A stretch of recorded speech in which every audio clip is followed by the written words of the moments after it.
9:30 ആകുമ്പോഴത്തേന് കുളിച്ച് മാറ്റി നമ്മൾ നേരെ ഡ്യൂട്ടിക്ക് പോകണം. അപ്പോൾ ഇന്നിൻ്റെ ഒരു ദിവസത്തിൻ്റെ പകുതിയാണ് നമ്മൾ കാണാൻ പോണത്.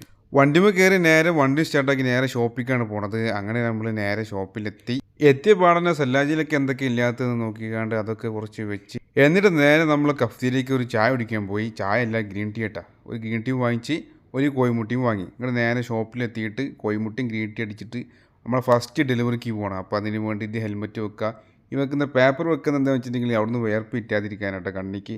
അങ്ങനെ നേരെ നമ്മൾ ഫസ്റ്റ് ഡെലിവറിക്ക് പോകുന്നത് കൂളിംഗ് ഗ്ലാസ് മസ്റ്റാണ്, കാരണം നല്ല വെയിലാണ്. അങ്ങനെ പോണ വഴിക്കാണ് ഈ പൂക്കൾ കണ്ടത് കേട്ടോ. ജസ്റ്റ് നമ്മുടെ നാട്ടിൽ എന്താ കോളാമ്പി പൂവ് എന്തോ പറയില്ല. അങ്ങനെ തിരിച്ച് ഷോപ്പിലെത്തിയിട്ട് മറാസല്ലാജ് ഡേറ്റ് ഒക്കെ നോക്കിയിട്ട് നമ്മൾ നേരെ ഫുഡ് കഴിക്കാൻ ഇരുന്നിട്ടാ. നമ്മൾ ഫുഡ് എന്ന് പറഞ്ഞാൽ ഒരു ചോറ്, 2 കറി, ഒരു മീൻ പൊരിച്ചത്, ഒരു ഉപ്പേരി ഉണ്ടാവും കേട്ടോ. മീൻ പൊരിച്ചതില്ലെങ്കിൽ മുട പൊരിച്ചതുണ്ടാവും. പിന്നെ ഞായറാഴ്ചയും വെള്ളിയാഴ്ചയും, ഞായറാഴ്ച നെയ്ച്ചോറ്, വെള്ളിയാഴ്ച ബിരിയാണി ഇട്ടാ. വെള്ളിയാഴ്ച ബിരിയാണി മസ്റ്റ് നമുക്ക്. ഇതാണ് എൻ്റെ ഫുഡ് കഴിക്കുന്ന ടേബിൾ ഇട്ടാൽ നമ്മളെ മിൽക്കോൻ്റെ കാർട്ടൂൺ ഒട്ടിക്കിട്ട് കണ്ട് ഫുഡ് കഴിക്കും. അങ്ങനെ ചോറും വഹിച്ച് കഴിഞ്ഞ് കൈ കഴിക്കണ്ട് നേരെ നമ്മൾ സല്ലാജിൻ്റെ മേലേക്ക് നോക്കിയപ്പോണ്ട് നല്ല ബിസ്ക്കറ്റ് അതും തിന്ന് നേരെ എന്ത് ചെയ്ത് നമ്മൾ ചീറ്റോസ് ഒന്ന് സെറ്റായി വെക്കാൻ പോയി. ഇതാണ് നമ്മൾ ചീറ്റോസ്. ഇവിടുത്തെ ഒരു ചിപ്സാണ്, നമ്മുടെ നാട്ടിൽ കുറുകുറുൻ്റെ ഒക്കെ അതേപോലത്തെ സാധനം. പക്ഷേ എങ്കിൽ ഇതിവിടെ നല്ല മൂവിങ് ആണ് കേട്ടോ. അപ്പോൾ നളിഞ്ഞ് അടുത്തേക്ക് കാണട്ടോ.